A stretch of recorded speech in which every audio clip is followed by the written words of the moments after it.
In June, the so-called Hollywood bill that would have paved the way for building film industry infrastructure and creation of film-related jobs in Nevada died at the end of the state's legislative session. The intent of the bill was to lure some of the multi-billion-dollar film production from California to Las Vegas. My guest today, Willem Van Bergen, is heavily involved with local film production, founder of Behind the Scenes Las Vegas, an organization which seeks to promote and sustain the film industry in Las Vegas. How are you? Thank you for having me, Isaiah. Yeah, good. And it's okay if I call you Will? Oh, that's fine. And I the way that you pronounce my name, I love it. That was very authentic. Dutch? Dutch. Yep. Yeah. Yep. That's amazing. So how long has your family been here in the United States for? My dad came here from Holland when he was in his 20s, his early years, and I was raised in New York and moved to Vegas early 2000s. Man, so first generation. Yeah. Yep. Yeah. First generation. Yeah. So do you speak? I wish that I did. Yeah. I so regret not having learned. Maybe I'll take the time to learn, but I can understand it. I can understand Dutch. When my grandma would speak to me, my oma, and my dad, he speaks like 8 languages. Oh, nice. Yeah, so been around, different cultures and stuff my entire life. So. So I want to dive into this Hollywood bill and talk a little bit about the film industry here in Las Vegas and where it's currently at and kind of what you're doing to help promote that. But my understanding is this is your first deep dive into politics, is dealing with this Hollywood bill. The last year has been interesting, to say the least. Yeah, politics are a roller coaster. First time ever dealing with anything on this level where interacting with politicians and lobbying government to get something done. Yeah, it's been interesting.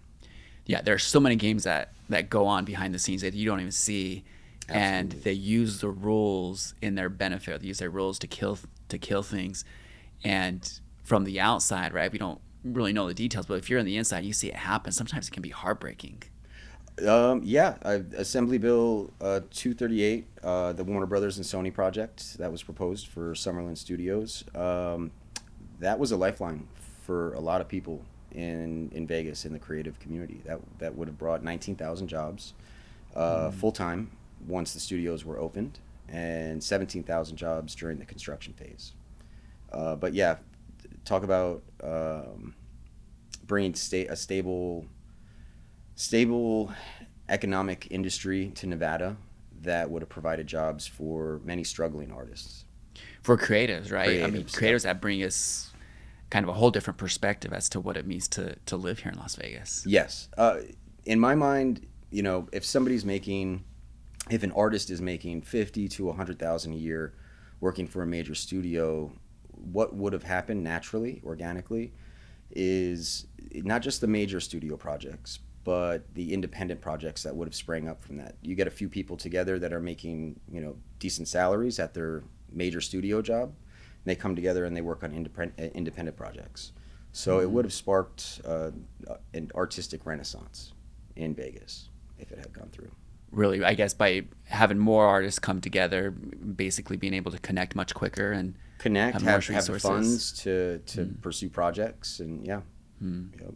Yeah, because when I think about artists, it always comes to mind like the starving artists. Like you have people who have great ideas, have a great view on life, great perspective, but then, right, being able to survive long enough to put it into the media where people can then see it. Yeah, that's the most difficult part really for the independent filmmaker in Las Vegas right now, is figuring out how to fund projects, get the money to start up. We have extremely talented filmmakers in Las Vegas that are making great projects already. They're figuring out ways to fund their films, but it's taking them years sometimes to put $30,000 or $40,000 or $50,000 together to make their projects.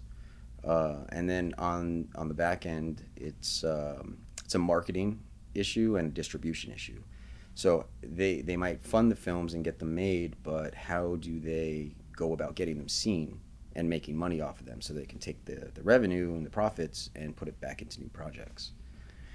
Yeah, and thinking about starving artists, that term has been around for a long time, and maybe back in the 1800s or even before that, where it was just a paintbrush and a canvas and maybe like getting some friends together to then, put on a play or some theatrical. But now we're talking about the film. Is that even a term that can be used in the film industry, a starving artist, because of how much infrastructure needs to go into place to get it moving? Yeah, I'd say that's a pretty accurate phrase. People are scraping together the little money that they have, or tapping into family resources or friends to put their projects together. It doesn't, with the way that technology is now readily accessible and streaming platforms, it doesn't take a lot to make a film. It's not like Hollywood in the 1950s or 60s, where that technology was not accessible to the general public. We can order cameras and tripods and lighting and have it next day to your house, but it's a matter of finding the funds to bring it all together, and paying the actors and paying the production assistants on set, and having craft services on set, to actually run a real project. Yeah. So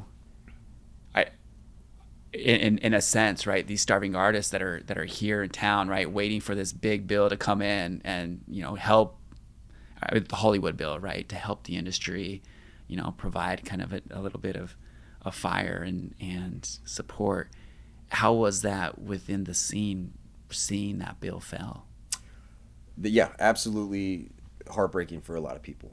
A lot of people were really counting on that as a lifeline to make their projects. A lot of people, like I said, we have a lot of talented filmmakers in the community here that would have benefited greatly from it, and not just working a production assistant job on set. There's people that would have really thrived. They have great stories. They make great films, and those people would have succeeded massively, hugely, if a studio had come here. Right, because if they have the great story, right, a good story is going to sell. It's got to get it to the right place, but it just opens up a lot of doors just having them right here in the backyard. Yeah. It would have happened inevitably at some point, that the studios would have tapped in to the local creative community here. I'd say off the bat, they would probably use the resources that they had from Los Angeles, bringing in people on the production side of things. But then once they were fully ingrained here and got to know the community, and those relationships were formed, the filmmakers here would have greatly benefited from. But you do a lot in helping people have a platform, right, to show their film and to show their content, and you're involved in something called the Movie Club. Is that right? Yes, the Movie Club, my company, Behind the Scenes Las Vegas. It's a platform that I started for independent filmmakers here in Vegas about a year ago. I wanted to create something that fostered the community and gave the independent filmmaker here a platform and a voice, because there wasn't anything like that. It was massively underrepresented, and so I started BTSLV with the intention of going out and filming the red carpets when the independent filmmakers would have their movie premieres, and giving it like a Hollywood feel, almost like an Access Hollywood or Entertainment Tonight, something like that, and showcasing their trailers, their movie trailers, and then going behind the scenes on their projects and seeing what's going on, all the moving parts of a movie set. So yeah, we started that last year, and we've grown now to 23,000 followers. Oh, nice. Yeah. So it exploded, and that says a lot about where the community is at. There was so much support and momentum behind it right off the bat that it just took off. Yeah, and so then this is the showing is once a month. Is that what you're doing? You're bringing these indie films together. The Movie Club, yes, specifically. Yeah. So the Movie Club is actually it's not my project, but BTSLV is sponsoring, and it was created by a filmmaker here in town named Joseph Sharafi, and he wanted to create. His platform is sex trafficking in Las Vegas. He made a movie last year called Vegas Traffic, that it's a story about sex trafficking in Las Vegas, a very difficult topic. So he's built his platform off of that, and everything that he does now kind of is something to bring awareness and raise money for that. So he started a foundation called Stop the Traffic Foundation, and every month for the movie club, he benefits a charity that supports abused, neglected, or trafficked children. Mm-hmm. So yeah, this one that's coming up June 26th is supporting St. Jude's Children's Ranch in Boulder City. Okay. Yeah. Yeah. Nice. And so, I want to talk a little bit more about behind the scenes Las Vegas, and so providing that red carpet experience for those indie filmmakers. What does that look like for them? Oh, it's exciting for them. I mean, we're just the cameras that show up to catch the excitement, really, and then edit it and put the content out there on our platform. But yeah, it was a little bit misunderstood at first. People didn't know, you know what I mean? We were reaching out to the filmmakers when we would hear that, they were having a premiere here in town at the Beverly Theater or wherever. And there was some confusion, like, what does this cost? And, all these questions kind of came up. But because the platform took off so fast, people started to realize what we were attempting to do. And there's it's amazing to see the growth in just a year's time and the recognition when we go out. People know who we are, and they know what we're there to do. But yeah, it's there's an energy and excitement in the room when we show up, and people are excited to, the directors, the people that don't get the spotlight, the actors usually get most of the recognition for these projects. But I wanted to balance that between the creatives on the back end, the writers, the producers, the directors, DPs, everybody that was actually on the production side of things. So when we go to the red carpet, we're not just focusing on the actors. We're giving a lot of exposure to the filmmakers as well. Yeah, because that's kind of the focus, right? Is, hey, like here in Las Vegas, there's all this talent, right? Yeah. And so how do you draw the attention to that? And then I guess behind the scenes Las Vegas is doing that, right? Making sure that they have that experience, and then the film, the content to then go out and to show it. Because I can only imagine, as the creator, you show up to the film like that, you've got to be so nervous. Like, oh yeah, of course. I mean, they're always excited and really pumped to show their hard work. Like I said, there's one filmmaker that's amazingly talented, Josh Ojeda, who made a project, First Friday, which centers around the first Friday of every month downtown, the festival, I guess you'd call it. And it's an amazing story that he told, and he raised the funds for that project over the course of 5 years. 5 years living at his grandma's house, $30,000, putting it together, and then it took him 7 days to film it. Yeah, I know. Yeah. So yeah, that puts it in perspective a little bit. The amount of time and energy and love that go into these projects, and the finished product is amazing. He's winning awards all over the world now with that film. So, which kind of goes back to that starving artist, right? I mean, it took him 7 minutes to or 7. Yeah, it's 7 days. 7 days to film it. Yeah. Right, but I mean, this was years in development. As I can imagine what was going through his mind, what was going on and off the paper, or in and out of the computer. Right? As a lawyer, I mean, you work on cases that probably take years, and by the end of it, you're like, oh, right? Yeah, I don't know. So but proud of your work at the same time, right? And it's the spotlight's like 30 seconds, right? There's a show called Better Call Saul. I don't know if you've seen it. Yeah. So there's one scene where the attorney walks in, makes an argument.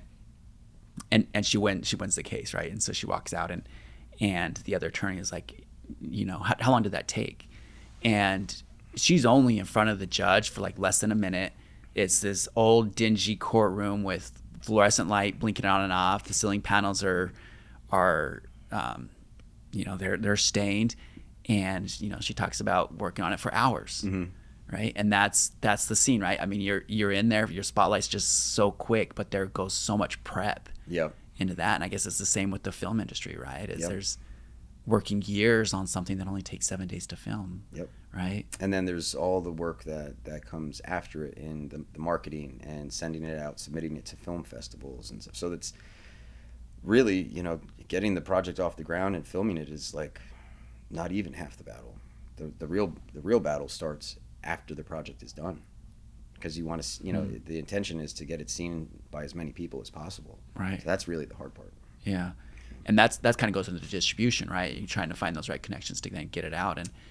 And so you're saying that now with the streaming platforms that provides a greater avenue for the artists.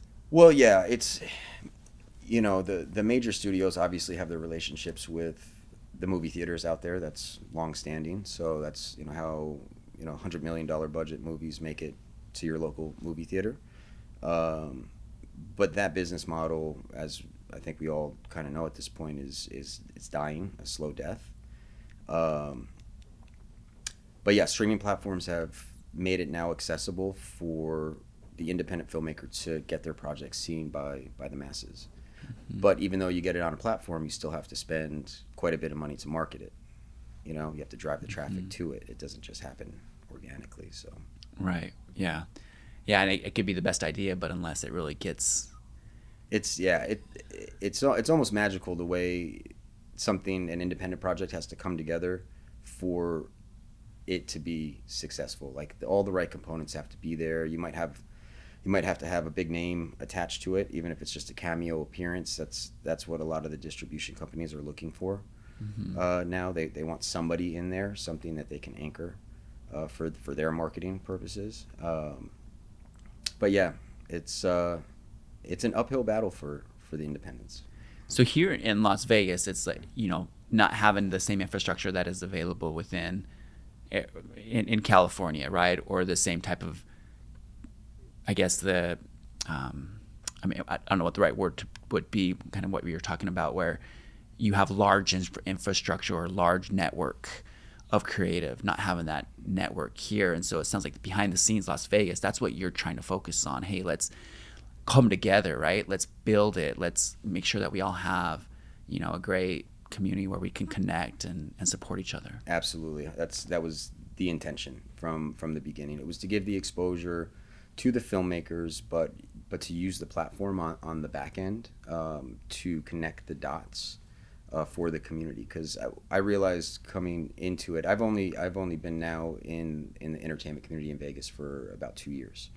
I was a child actor, grew up, I got away from entertainment, and then wanted to do something that I enjoyed with my time and be creative, so I got back into it. But I wanted to connect the dots for the independents, the ones making the short films and the feature films, and put it all in one place so that everyone could see each other's work and then reach out to each other and say, hey, I want to collaborate on something. Because there was what I saw was a lot of talented people, but disconnected. There was nothing that was, centralizing all of the work and bringing the people together. And then outside of that, the businesses that, especially last year, started to open to support major studio infrastructure. We have costume designers, hair and makeup, smaller studios that started popping up to support this idea of, Hollywood 2.0 or a major studio move to town. So, yeah, because we do have amazing art here. I mean, the Strip is just this huge draw, right? Big shows, big names, and there's so much that goes on behind that and all the creative that's here. And so, yeah, how do you then get them to focus on something a little bit more independent and then bring them together? Yeah. Right? Because it's just, right, that's the scene, right? You go into these casinos and the resorts, they're almost like their own little city. Yeah. Right? Oh, yeah. And so now you have several little pockets of just like their own little bubbles. And so how do you bring them out and say, hey, let's get together. Let's create something. Yeah, we've been lucky over the last year building the platform and drawing people to it, where we, on Instagram, we're being followed by many of the, I would say almost all at this point, Strip acts, the residents, guys like Carrot Top and Terry Fader, those guys that have been on the Strip for a long time, are following to see what we're doing, and that's really cool. To be able to have a connection with them, and then maybe at a later date, bring some bigger names to the table to talk about how we move forward now that Assembly Bill 238 is dead. Yeah, I mean, because the work doesn't die, right? I mean, your goal of bringing everybody together, like it just, maybe it becomes even more important now at this point. That's very, very well said. Yeah, I've been having a lot of internal conversations about, how do we move forward, and reaching out to, the business owners that we've connected with over the last year, and just the creative community, to figure out how we take the momentum and all of the work and the relationships that have been forged over the last year with Warner Brothers, with the politicians, to figure out, if there's a way that we can do this in-state, grassroots, and put those pieces together, and really utilize the relationships in government and with the big studios to see if something like that makes sense. And the energy, I imagine that the energy's got to come from the creative, right? Because that's what's gonna change, right? When I look at Netflix or Disney or YouTube or whatever, like with YouTube TV, right? That's where we go. Mm-hmm. Like I just get tired of looking at like the same shows, the same story told time and time again. Like my 15-year-old, I can't watch a movie with him because he always knows what's going to happen. And he always ruins it for me because he says, this is what's going to happen. He hasn't seen the movie, but the plot lines just follow like just the same structure. Yeah, they're not. The larger studios are not creating art. They're creating what they think the audience wants. Because that structure has worked for a really long time, and then with intellectual property and stuff coming into it, those movies like Barbie and, whatever else, Marvel movies, comic book movies, those things were really popular and they make billions of dollars, so the Hollywood system just became this, it's not an art form, but a business, Mm-hmm. They were just putting stuff out to make money, and they continue to, but like I said, that is sort of dying off. People, the celebrity culture in a lot of ways is starting to die off. I don't think people are as interested as they were 10 years ago in what Brad Pitt is doing today. They're the masses, the general population is more interested in hearing really what the real people have to say.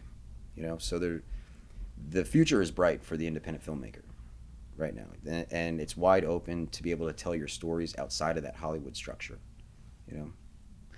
Yeah, because going back to that starving artist again, and kind of the platform, what you're saying, right, is okay. Yeah, it can be expensive, right, but pulling together the right group of people to then say, okay, now we've got, we've got the cameras, we've got the lights, we've got the location, actresses and actors that can be finagled, but maybe the canvas has gotten a little bit more expensive, but it's becoming more accessible. Yeah, I mean, definitely more accessible. There's people in town that are putting very good projects together for $10,000. The stories are there. If they had a little bit, maybe if they had $100,000, it would be something that could be seen on Netflix or Hulu, something along those lines. So yeah, it's almost like it's just out of reach for a lot of the independent filmmakers. But if the foundation is built, and that's really what I'm focusing a lot of my time on right now, is figuring out how to build that foundation. So there's a structure for the independent filmmaker to come in, find the funds, make the film, market it, get the distribution, and then rinse and repeat. Yeah, because for me, like an outsider, probably the most popular or the most notable example of this would be Napoleon Dynamite, right? I think it was made on like a shoestring budget. Yeah, they had like a VHS camera, I want to say, that they shot that. I think so. Yeah, that was it was a very low budget. I'm not sure what the budget of that was, but yeah. Yeah. But there's a lot of stories like that. Blair Witch Project. Do you remember that? Yeah, that was another good example. Yeah. I forget how small the budget was on that, but they had an idea to give it that feel, like they weren't trying to hide or shy away from the fact that it looked budget.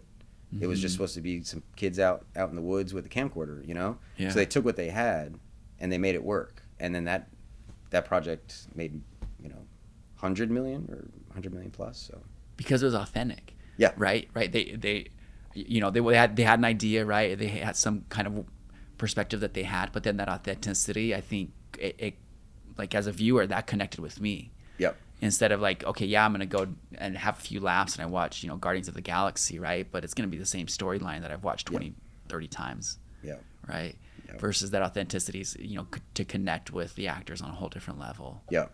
Yeah. If there's with the technology that we have, even on our cell phones, you don't need to have a cinema camera these days to make something. You can literally do it in the parking lot or in this room right now. We can make a short film in 10 minutes if we wanted to, and that's really the game changer right there. Is access to stuff like that. But from a filmmaker standpoint or an aspiring filmmaker standpoint, you really have to have the drive to want to get out there and do it. You have to put those pieces together. You have to find the people that are going to be involved and say, yeah, let's just go for it. Let's see what we can do. Yeah, and then having the people have the drive that they can come with behind the scenes Las Vegas, and then there's the infrastructure, there's the connections, right? There's the people that can help them get things done. Yeah, I mean, that's again over the last year. Focused a ton of time on building the relationships with the smaller studios that operate here in town. Indie Film Factory, Spacecraft. Shout out Kelly Schwartz. Shout out Noel Calizo. Amazing human beings that are just as dedicated as I am to fostering the community and figuring out what the next steps are for us. But studios, hair and makeup, wardrobe, all of those components are in one place on BTSLV. So if there is a project and somebody's not figuring out how to get something done or to find a location, like we have those things in our wheelhouse. It's easy enough for the filmmakers to reach out, and I'm proud to say that we've been involved and helped out and helped cast or find locations, whatever it may be, for the filmmakers here in town to get their projects done. So what's the next step? Oh God, a lot of work. Yeah, it's hard. Everything is kind of new right now. We just found out that the bill didn't pass, so a few weeks, I guess. It took a couple of weeks for everyone to kind of let that hype die down, and just now in this past week, we're starting to come together, a few of us, and talk about how we move forward. And it's a big idea. It's not a small idea. We need VC or angel investor to come in and kind of help push this idea forward. But we have a workforce, that wants to create, and we're in probably the most amazing city in the world, being Vegas. We have great locations outside of Vegas. The state of Nevada it's a filming destination on its own, just with its natural landscapes, lakes and mountains and railroads and all sorts of cool stuff. So the possibilities are endless. Just have to take the time to put in the work and have the conversations and build that foundation. Yeah, so literally just going back to the drawing board and getting all the man energy or manpower back to. Yeah, but a lot of the hard stuff I feel like has been done already by Sony and Warner Brothers in what they they lobbied over the last year. They got, even though there's some opponents to the bill and having a major studio player in town, they got everybody excited about the possibility of what that could look like. And there we have thousands of people that would work these jobs, and at the end of the day, Nevada needs more jobs. Las Vegas needs more jobs. We need new industry to come here. Yeah. We're not going to stop growing. That's inevitable. We're going to continue to grow over the next decade, and we need more options for more people, a more diverse economy here. Yeah, because we're still so reliant on the Strip, which is, who knows if we'll ever get away from that. But yeah, I mean, we're so subjectable to any turn in the market. Like, it's just it'll hit us, and it feels hard. That's the thing,